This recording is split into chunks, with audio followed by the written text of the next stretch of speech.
Welcome to Cannabis Capital, the podcast. Blunt truths about the cannabis economy with your hosts, Ross O'Brien and Maggie Kelly.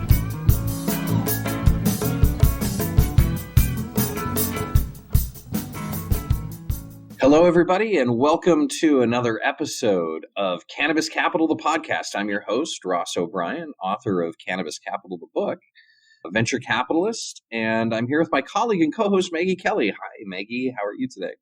Hi, Ross. I'm great today, and I'm happy to be here. We have an outstanding interview today. This week's episode features a real trailblazer in the cannabis economy, Caitlyn Krebs, co-founder and CEO of Nalu Bio. But before we get started, it's time for the Cannabis Economy Challenge. Okay, bring it on. For new listeners, our challenge is based on our belief that cannabis is not an industry, but a global macroeconomy. The impact of legalization is not creating one industry, but multiple dynamic industries in their own right. So, Ross, this week's challenge is interesting. It's from an anonymous submission through the website. Listeners, that's cannabiscapitalpodcast.com if you want to submit your challenge. And this submission just said gig economy. So, Ross, what say you? Is the gig economy impacted by the cannabis economy? Sounds like somebody was smoking their own stash when they sent that one in. So gig economy, as I understand it, right? And Maggie, I love this challenge, right? And our belief that cannabis is an economy and not an industry. And a gig economy, as I understand it, is really about specific job tasks and those job tasks and how people staff them within their different categories. It also occurs to me that this is something that's probably quite prescient given that we are coming out of the pandemic situation and people are working remotely, as all we are on the conversation here today. And so when I think about people managing themselves, right, I think the gig economy is very entrepreneurial, and that's the conversation that we're going to have today with Caitlyn that I'm really excited about. But when I think about people in the gig economy, I think about them being self-managed, right? And people being able to work on their own schedules and work on their own timelines and then being able to deliver results for the people that they're working with. That all goes to an HR issue for me, right? Which is, what are your policies when you're engaging people in the gig economy to support your different business objectives? And do you have a policy about drug use, right? And that's something that we're seeing Amazon very out in the front of right now is, will they continue to test for, and it looks like they won't test for cannabis consumption. And so when you're an employer and you're thinking about hiring people in the gig economy, those are things that you need to think about today because cannabis is available to everybody. And is it something that should be, could be, or will be part of your policies when you engage in the gig economy as an employer? How'd I do? You did great, but it also makes me think about, I can order pretty much anything I want and have it delivered to my home by a member of the gig economy, whether that's Uber Eats or DoorDash, or if I forgot something at Target, I can have that shipped, will bring that to my home. And Maggie, on that point, one of the things that we saw during the pandemic is that a number of states that were already legal for recreational use started to pass legislation for things like delivery. Cannabis became an essential service during the pandemic. And we've seen a lot of businesses that are starting up and supporting home delivery. And if you think about it, only a couple of years ago, it wasn't even fathomable to think about buying cannabis in a store, let alone have it delivered to your home. Pretty exciting. A lot to unfold in the future, so we'll see how this goes. All right, so I would say, Ross, that your record is intact. Still batting 1,000. All right, bring on the Cannabis Economy Challenge. Try to stump me. All right, listeners, if you think you can stump Ross, please visit cannabiscapitalpodcast.com and submit your challenge. As a favor to me, put Ross in his place, really stump him. He's incorrigible enough as it is. Your challenge submission could make it on a future episode. Now, please stay tuned for an outstanding interview with Caitlyn Krebs, co-founder and CEO of Nalu Bio. Hi, I'm Caitlyn Krebs. I'm the co-founder and CEO of Nalu Bio. We're developing cannabinoids through chemistry. And my blunt truth is that biotech investors are not ready to invest in cannabinoids yet. And I'm here to change that. Caitlyn, welcome to the podcast. Thank you. I'm excited to be here. Thanks, Maggie and Ross. We're really happy to have you here with us today. Before we get to your blunt truth, could you please give us a little bit of background about yourself and about Nalu Bio? Sure.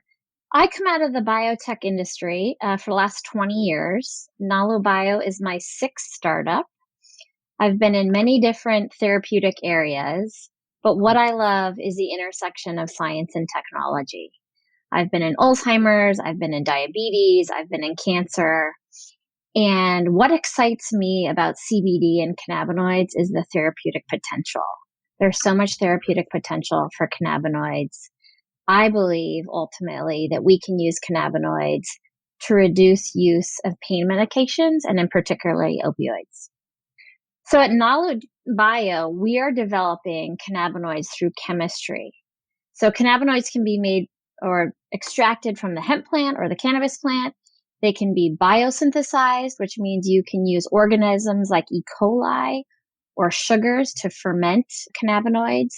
But we're taking an aspirin approach to cannabinoids and CBD.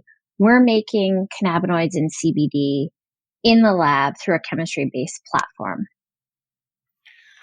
Thanks, Caitlyn. It's really exciting times out there in the cannabis economy when we see companies and founders like yourself that are bringing experience from, historically experience from other sectors and other businesses that have pioneered the scientific pathways. I'd love to dig into, if you could, talk to our listeners about what attracted you to this space and how did you make that shift to lean into cannabis as a foundation for your next biotech startup? Sure. So my co-founder, Phyllis, who I've known for 10 or more years, called me up one day. I was at a cancer genomics company and she said, Caitlyn, do you know what CBD is? And I said, yes, Phyllis, I know what CBD is. I'm from the big island of Hawaii. I'm very familiar with cannabis. CBD, it's not new to me. Growing up, it was around. And so I started looking into CBD and cannabis and the molecules and realized that cannabinoids, the broader category, binds to a receptor in our body called the GPCR receptor. And that's one of the most druggable targets. And I realized that there's huge therapeutic potential. And so bringing my biotechnology and kind of life sciences background into cannabis, I said, wow, we could develop drugs. We could develop new chemical entities based on CBD and other cannabinoids. And that was really exciting because diabetes is a large market, 1 in 3. Alzheimer's is a big market. There's 20 or 30 million people with Alzheimer's every year. But cannabis could touch everyone, and CBD could touch everyone. And 1 in 4 consumers are using it now today. So there's a huge opportunity to have a huge impact on health and wellness, and particularly opioid sparing. This is super exciting. And when you think about that, one of the things that we look at and try to understand is during the period of cannabis prohibition, there has either been prohibited or very little research or science that has been embarked on. So when you looked at the space and said, you know what, we need to start pioneering the science that you're doing at Nalu, like how did you think about that? How did you approach it? What were your concerns and what have you found? Sure. Well, it's really interesting. So typically early science and technology comes out of academic labs and it's funded by the NIH, National Institute of Health. And so I started looking around for the data and publications and there weren't any because CBD and cannabinoids weren't legal until the Farm Bill in 2018. So that baseline science and technology and innovation just wasn't there. And starting to talk to scientists, I realized it wasn't there because it wasn't legal. They couldn't get funded. They couldn't get NIH grants to fund that. And so one of the things that excited me is that with the federal legalization of CBD and the Farm Bill, that really changed the opportunity for science to look at cannabinoids. And most people don't know you have an endocannabinoid system. It was discovered in the 80s. And so you have all of these receptors in your body in which these cannabinoids, both internal endocannabinoids and phytocannabinoids, plant-based cannabinoids that they bind to. And they're slowly building data and science to support the efficacy of that. And so that's really our mission. We want to not only develop chemistry-based cannabinoids, but we want to do the cellular studies, the animal studies, ultimately the human clinical studies to prove the efficacy of it. Because right now, people can refer to CBD as snake oil. Does it work? It doesn't work. There's a lot of misinformation out there. And so we're here to build kind of the science, data, and credibility of cannabinoids. What would you say some of the biggest challenges are when, I love that you mentioned the snake oil concept. So anecdotally, one of the things that we struggle with in the market is there's thousands and thousands of, small companies that are delivering product to consumers and they're expected to have some level of efficacy. The broad majority of people that have tried CBD, for example, to, self-manage, whether it's sleep or inflammation or pain, have had good results, but they're all over the board. So what do you see being necessary in order to build that consistency and quality into the marketplace? Yeah, that's actually where we started. So my co-founder, Randall, his father had MS, and he started giving him some combination of CBD and THC and realized that the same brand, the same dosing had a completely different effect. And we realized the inconsistencies of products out there on the market. And so if you're synthesizing it or making it through chemistry, it's the same thing every time. It's pure, it's consistent, and it's reliable. What consumers don't know is they don't know how much to take. How much CBD should I take? How much THC should I take? And what I think is really interesting is there's one drug that's approved by the FDA called Epidiolex. It's an orphan drug for child epilepsy. And those children or young teenagers, they take 1,500 milligrams a day of CBD. And when you go to the store and you see a beverage with 5 milligrams of CBD in it, your body is absorbing just a tiny fraction of that, and it's really not doing anything. And so the challenge for the industry is that we haven't figured out the dosing, and we don't understand how to correctly dose for a particular indication. And so that's when you get the snake oil, because sometimes it works in some people, their endocannabinoid system is different. And in other times, there's absolutely no effect. So that's a challenge for us because people they don't know, they don't believe it. They don't know if it works or not. Along those lines, could you share with our listeners the recent study that came out of Indiana University, Bloomington, in regards to equivalency? So we just did a study with Indiana University. Thanks for mentioning that, Maggie. And we get the question, is CBD made in the lab the same as CBD that comes out of a plant? And the molecule that we've made is exactly the same.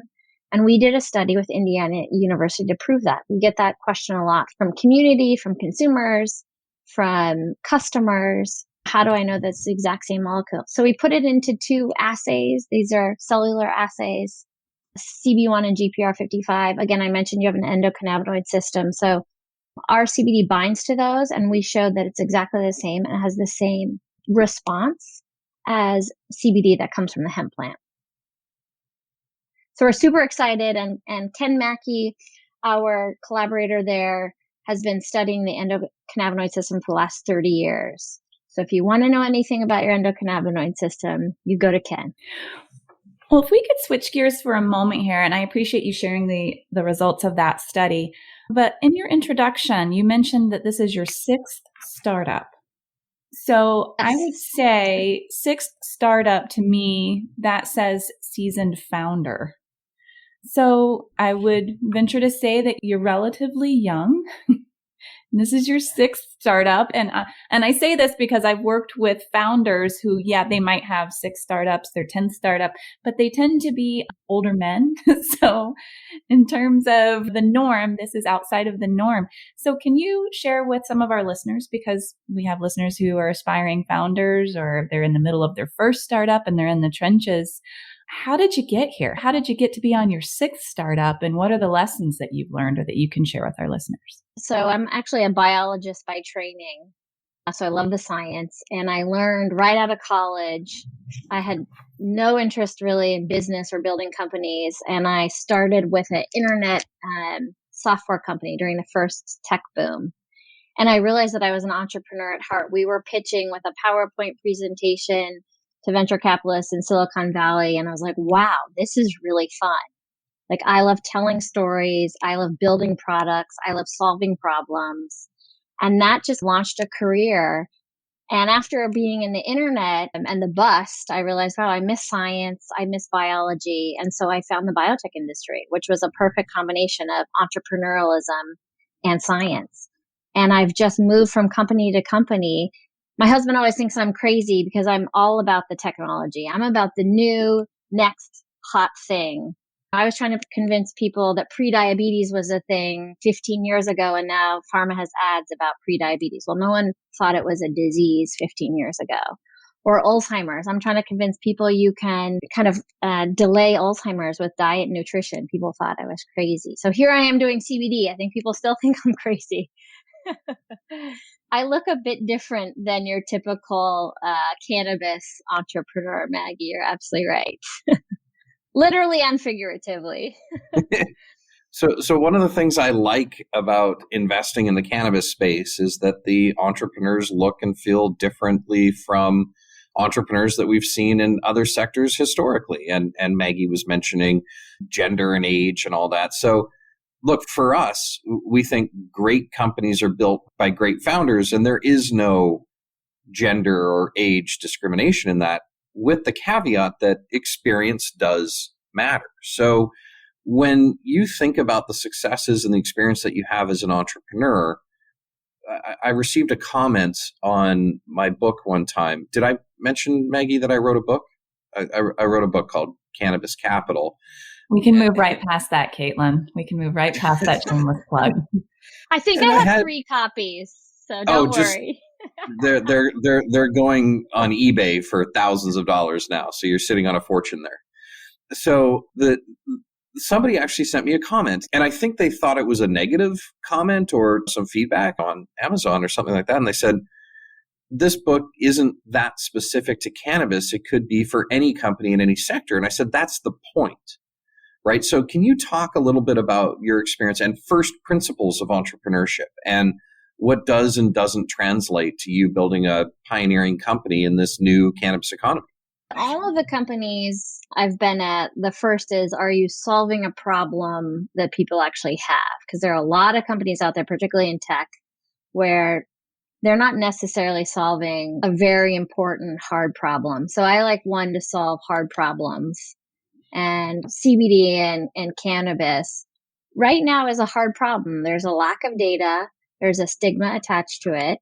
And there's a lack of funding, really, even at the federal level and also in the venture community. So hard problem, impactful problem. The second, is really building a team that is passionate about that problem. So you need a team who really cares, because it's hard, it's long, there's ups and downs.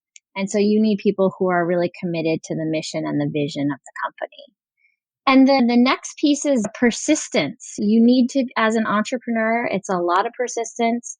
You need to believe when everyone else tells you that it's a bad idea or it's not going to work. You ultimately need to believe that it will work and continue to push that vision forward.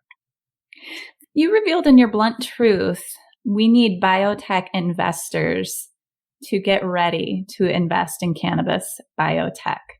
What do our investors need to get ready for? How can you prepare them? Yeah, blunt truth, biotech investors are not there yet. They're not there yet in CBD. They're not there in cannabis or THC. Our mission at Nalu Bio is to develop derivatives, so drugs based on CBD and others. And ultimately, we want to take those through a typical drug development process as a typical biotech company. You need investors to fund that, but there's still a stigma attached to it. In their limited partner document, CBD and THC is still considered a vice. And we haven't seen these huge wins on biotech drug development. There's probably one company, GW Pharma, that's really been ultimately successful in this space. And so I'm here to show that CBD and cannabinoids, they're viable drug candidates. It's a huge opportunity.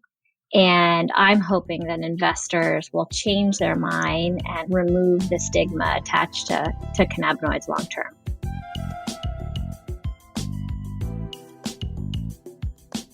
So Caitlyn, the O Cannabis Conference and Expo returns to Toronto, June 1st through the 3rd. This exciting event is free for cannabis retailers and will feature Tommy Chong receiving a Lifetime Achievement Award at the O Cannabis Industry Awards. There are still good booth locations available. For more information about exhibiting or to register to attend, go to ocannabis.com. That's OCANNABIZ.com. is it in your estimation governance at the investment funds that are regulating them, or is there a component of this of risk return? Because we're investors, and I think you're doing something extraordinarily meaningful, special, and is going to be massive. Every investor likes to make money at the end of the day. So aside from the governance, right, is there still any consternation about market opportunity or risk? Yeah, I think governance is definitely one challenge, but market opportunity is the second, right? It's such a nascent, I consider it such a nascent economy or industry that we just haven't seen enough wins yet for investors to say, hey, this really is an area that I want to invest in. And they're also new. They need a lot of education. So a lot of my job is not only telling a story about chemistry-based cannabinoids, but also just getting them up to speed on the industry, on the companies, on the comps, on the fact that consumers are using this. It does work. So I think it's also a lot of education for investors as well. How do you handle that when you're presenting to an investor, group of investors, a panel, to take such complicated concepts and drill it down to a 10-page presentation? What really goes into that? Because I think some advice in that in that realm would be helpful to our listeners, because if you're pitching an idea and the audience doesn't get it, then it's really on you as the pitcher. Your job is to educate in a very succinct amount of time. So what advice could you give our listeners on how to take complicated concepts and drill it down for an audience to easily understand? Yeah, it's a great question. I believe in analogies. So I think things that investors can relate to. So aspirin is my favorite analogy for Nalu Bio, in that aspirin came from the willow tree 150 years ago, from the willow bark, basically. And it's a natural product. In fact, the Egyptians used it, and they realized it was an analgesic for pain. And so it used to come from the willow bark tree. Now it's made by Bayer in the lab, and it's the number one prescribed medicine in the world. And it's more cost effective. The purity is better. That's why you synthesize something in the lab or create it through chemistry. And so I use that analogy to say most products that we consume today started off as a natural ingredient or natural product. And it's just the natural evolution to be made in the lab and synthesized. And so that's how I try to convince folks. So taking some very complex chemistry down to just a simple white pill like aspirin. And Caitlyn, it's my understanding, and maybe you could expand on this, that the consistency of the chemistry or the compound is different when it occurs in a lab, i.e. more consistent, versus when it occurs in nature.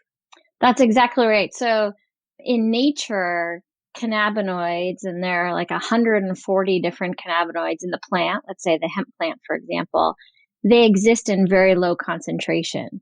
So you're trying to extract out a very small amount of, in our case, CBD, or could be THC or other cannabinoids. So you're trying to extract that out. And that's a very complex process. You're trying to get rid of 95% of the plant material to get to 5% of the CBD. And that creates inconsistencies. It creates variability from batch to batch. Plants also just are inherently, they're natural, right? There's different soil, there's different land, there's different conditions in which these things are growing. And so if you're doing it in the lab, you're taking the same ingredients, you're combining them, and you get the same result every time. And so it allows it to be much more consistent, like aspirin. I'm sure there was a lot of variability when it was coming from the willow bark. And now, it's synthesized by Bayer. It's the same thing. You don't question whether your aspirin's going to work when you take it, or your Advil. But doesn't that go back to what we were talking about earlier about snake oil versus quality, right? So my mom had recommended CBD from her personal trainer. And it's this one-to-one interaction of somebody who is saying, yes, this works, you should try this. And some worked and some didn't. How are you solving for that? I think that's a really important point that I want to make sure we don't brush over, is that I don't think anybody is wondering about or debating whether or not cannabis can be applicable in a whole different variety of uses, right? I mentioned earlier, inflammation, pain management, treatment of managing of Parkinson's. You talked about MS earlier. Like, this is broad in scope, and yet somehow we're, on a one-to-one basis, just interacting with people saying, yeah, try this, try that. Yeah, I think the first answer is you really need a product that's consistent. You get the same result every time. And that's our goal. That's the first order. And then the second is the data and science to support it. So yes, we believe it could be useful in Parkinson's and MS and Alzheimer's, but there's very limited data to support that. So organizations like ourselves, academic organizations, it's going to take a body of evidence to convince consumers and users of that. And then I think it's going to take time too, like anything. I think it's going to take time for people to get comfortable with the use of these ingredients or these products. What role do you think the FDA will play in regards to regulation? And have you found that they're receptive, or are there hints that the FDA will be receptive to, I don't want to say friendly regulation, that's not really the right term, but smart regulation? Yeah, so I think the FDA really doesn't know what to do, because this ingredient, CBD, or this molecule, has been out there for years. It's a $5 billion market. People are putting it in supplements and skin cream and beverages. And so the FDA, but yet there is an FDA approved drug that's just CBD. And so the challenge is it's been approved as a drug, but people are using it, I'll call it over the counter. And it's a conundrum. And right now we're at almost like a stalemate with the FDA, because they know their job is safety and efficacy. First, to keep people from harming themselves, and second, to provide therapeutics that help to treat disease. And so I believe that the FDA is going to have to come out. They're not going to be able to stop the use of CBD. It's too far past that. But what they are going to do is they're going to want consistency, quality, and efficacy. And so that's really our goal: consistent CBD, quality CBD, so you don't have pesticides, heavy metals that you would in plant-based CBD, and efficacy and data to show that it works. It's a dialogue with the FDA right now, but ultimately I believe they'll put some, guidelines around it. But I think just straight CBD ultimately will be allowed by the FDA. I just want to double click on, Maggie, your question and this conversation around regulation. It's our view, and agree to disagree, it's our view that we're not looking for a pathway for no regulation. In fact, I think we would prefer to see smart regulation and more regulation in order to create a marketplace where consumers are getting the outcomes that they're looking for. Yeah, I would agree with that. We don't, it's the Wild West right now, right? There's not a lot of regulation. So people can do anything. They can make any claim they want. And the FDA is, unless you're making egregious claims, it's not really coming after companies or manufacturers.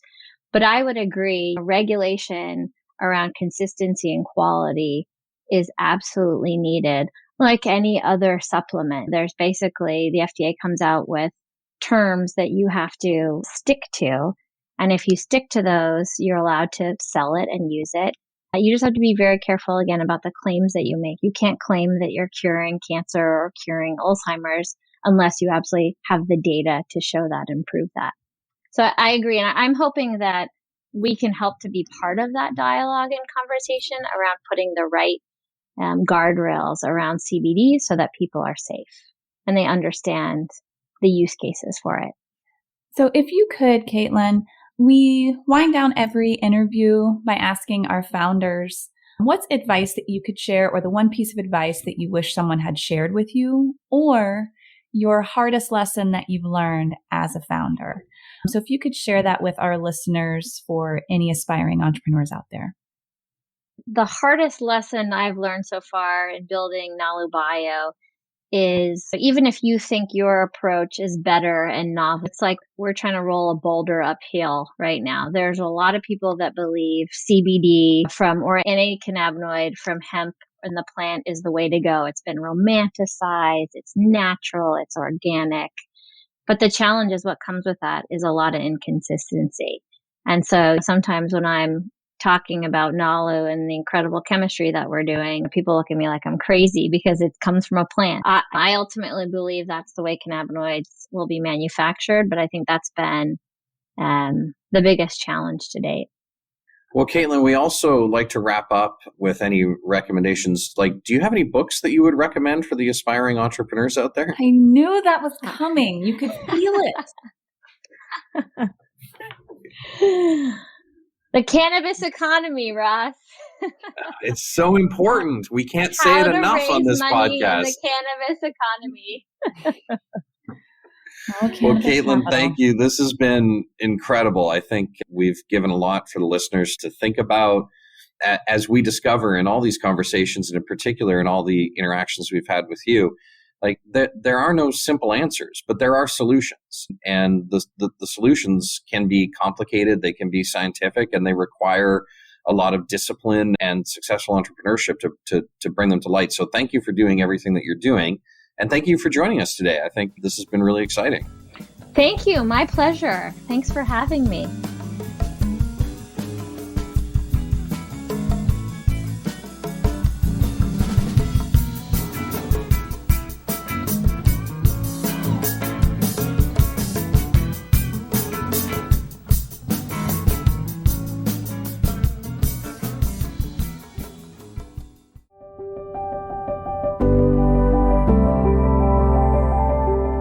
It's Justin Benton, host of the Miracle Plant podcast, where we discuss this miracle plant that goes by so many names and how it's helping people in so many extraordinary ways. So if you love this plant and you want to hear a story that tugs on those heartstrings and learn more about this plant, then head on over to the Miracle Plant podcast. You'll be glad you did.